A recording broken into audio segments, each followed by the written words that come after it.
Welcome back. We're talking about the results of the National Beef Quality Audit, and we're here with the experts. Let's return to our discussion. Now, Keith, there are a lot of differences from one end of the beef supply chain to the other, and one of those is the language each one of us uses. Now, how was that manifested in this year's audit? Well, as I mentioned earlier, for the first time we were able to quantify in the phase one of the National Beef Quality Audit the responses to the face-to-face interviews. One of the questions that we asked this time around was, how do you define various attributes associated with beef quality? Mm-hmm. And we sort of divided that up into 7 categories of quality, if you will. We had food safety, we had beef eating satisfaction, mm-hmm. how and where the cattle were raised, mm-hmm. lean, fat, and bone, or carcass composition, weight and size, genetics, and then visual characteristics. Mm. And these buckets of quality categories, they applied regardless of whether you were a cattle feeder or you were a retailer or a food service operator. You could define these categories however you wanted. And what we found is that some of the definitions for those categories were vastly different from each other. And so, for example, the quality category, how and where the cattle were raised, we had extremely different answers depending on whether you were a cattle feeder versus a retailer versus a food service operator versus a packer. And so that was where some of the disparity in definitions associated with beef quality came in. Well, does that really matter?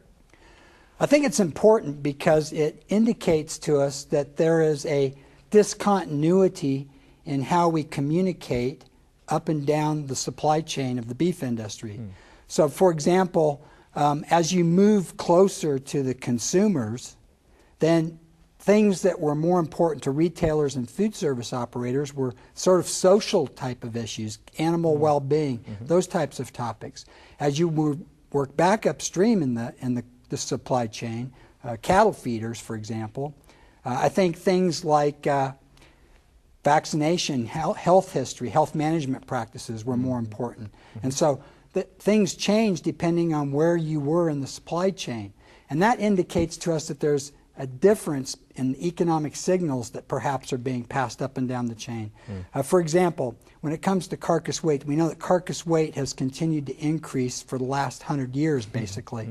I don't think there's any consumers that are going into grocery stores and asking the grocery merchandiser to provide bigger steaks for them. So the economic signal for larger cattle is not coming probably from consumers. And so you have to wonder, where is that being introduced into the marketing chain? Because there certainly is an economic signal for cattle producers to raise bigger cattle. That's interesting. Jeff, tell us about the findings about quality from a packing plant perspective. Well, one of the things I want to share with you and with the audience is the level of bruising that we found this time. In 2005, in the quality audit, we had 64.8% of the carcasses that had no bruises. This year, in 2011, it was to 77%, so a great increase in the number of cattle without bruises. And I think it's a tribute to the work that the cattle producers are doing and all the attention that's been paid to animal handling and trucking and offloading and things like that are making a big difference in the number of bruises that cattle have today. That's great news. Good.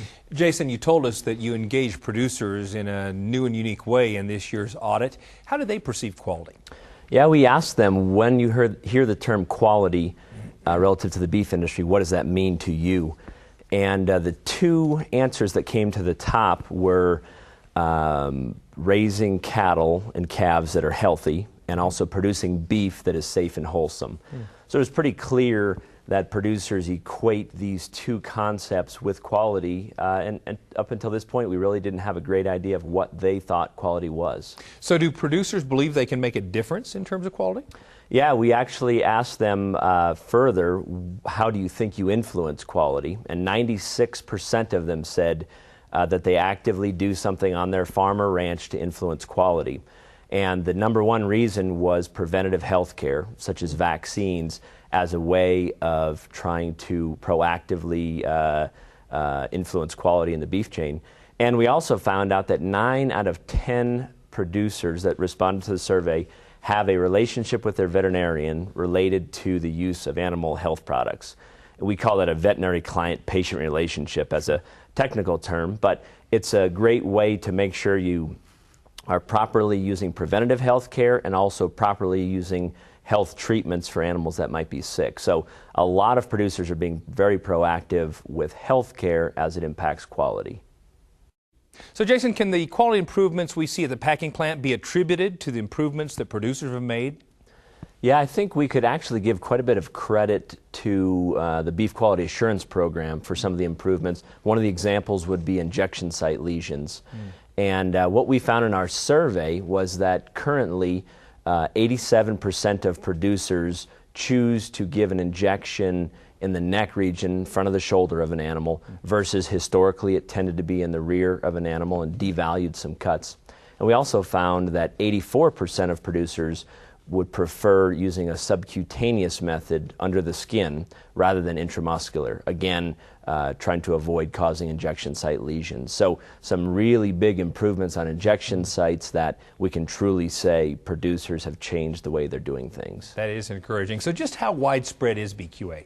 Well, that is one of the questions we directly asked. We said, have you ever been to a meeting that talked about how to reduce quality defects?